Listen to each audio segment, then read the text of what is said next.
What's up, everyone? Welcome into our reaction to the NASCAR 26 gameplay trailer that just dropped earlier today. Looking forward to checking out what they have to offer. I did play NASCAR 25 quite a bit. I've been a NASCAR fan for years, and I've played all the console games and pretty active on the iRacing service. So I've always been a big proponent of there being a good console racing game for us NASCAR fans. Before we jump into the video, I just want to call out a few of my comments on NASCAR 25. First, I did think it was a pretty solid entry into the series.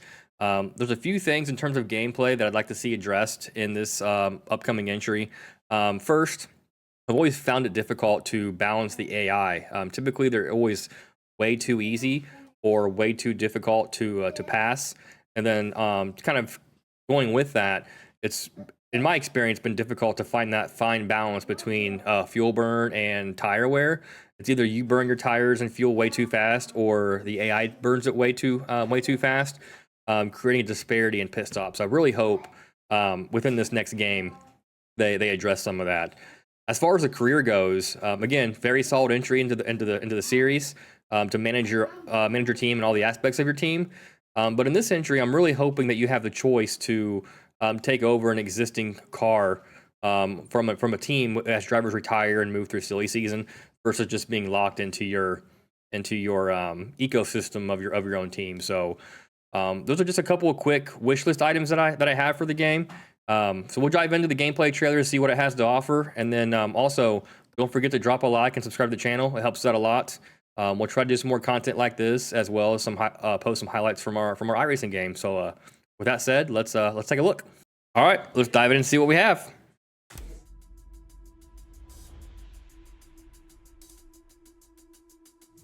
We're gonna play chess while all these other boys are playing checkers. Let's get as many points as we can. It all starts right here. Be ready? And the green flag is in the air. All right, graphically so far looks good. It's what we expect from a NASCAR game. Dynamic tracks. Okay, that's huge for a console game. For those of you that are new to the NASCAR gaming space, you're not familiar with dynamic tracks on iRacing.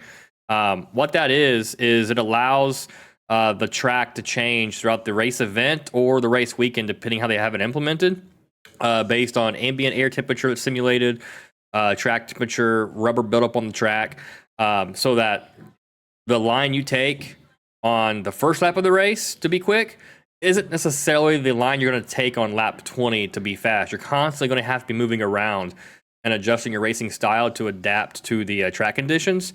Whereas in games in the prior years have just been a static tracks. The idea would be to run the same lap, the same line over and over and over again. So with dynamic tracks, it just adds some variability and some replay value to your races. One-on-one training, that looks cool. That reminds me of the old school challenges that were implemented in some of the older games. So that's a nice addition to the game this year that was missing from last year's entry. So that's always a plus, in my opinion, to have more options. Cross-platform play, that is huge. Love to see that. Burnout celebrations. We're going to stop right there on that one. Just a couple comments here. This is probably an unpopular opinion in the community. But I saw a lot of comments that this was one of the #1 requested features for the game. And for me personally, I don't think it adds a lot of value or replay value or changes the gameplay for that. So it's not really a big feature for me personally. But I can appreciate those who want that in the game for the full authentic experience from beginning of the race weekend all the way through post-checkered flag. To be able to do burnouts when you do win a race. So again, I can appreciate that it's there, but it doesn't really add a lot of value for me personally. Trophy room, we saw that pop up. That's good to showcase all the trophies you win throughout your career. I would assume it's career driven.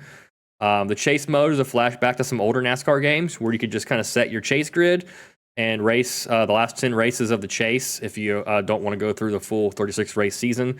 So again, it's just all about giving options to the player. So all in for that. Let's see, we missed a lot there. Let's go back here for a minute. What we miss?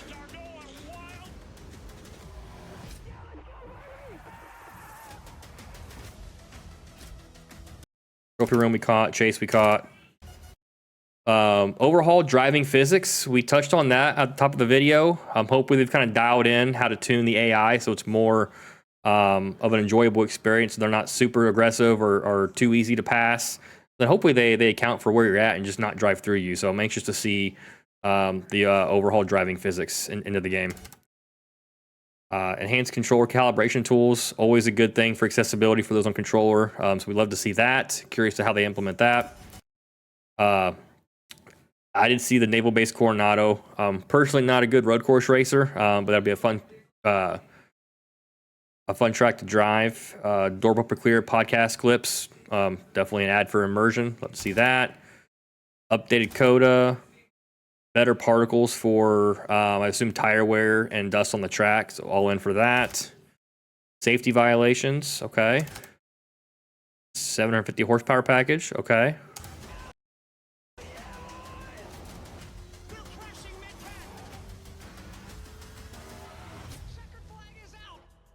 All right. Looks like we got a lot of exciting things to be excited about there. We'll let this play here in the background here. So yeah, this looks like a solid entry, a solid second entry into the series. Again, as I mentioned, all for accessibility. I do think it's important to have a good NASCAR game or experience on the console that's accessible to a wider audience. I'm personally a fan of the iRacing service, but I do realize that's more of a niche hobby, with the barrier to entry being a lot higher than your console racing game to factor in the cost of a PC, racing wheel, pedals, and the subscription service itself can be pricey depending how much you want to dive into that. So again, all for having the accessibility to the sport as a whole. So those are my thoughts. That's my initial reaction to the trailer. I'm curious to hear your thoughts. So drop a like, drop a comment down below. Let me know what you think. We'll try to do some more content like this, and of course, we'll be posting some highlights of our iRacing races going forward. But until then, have a great night, and until next time, have a good one.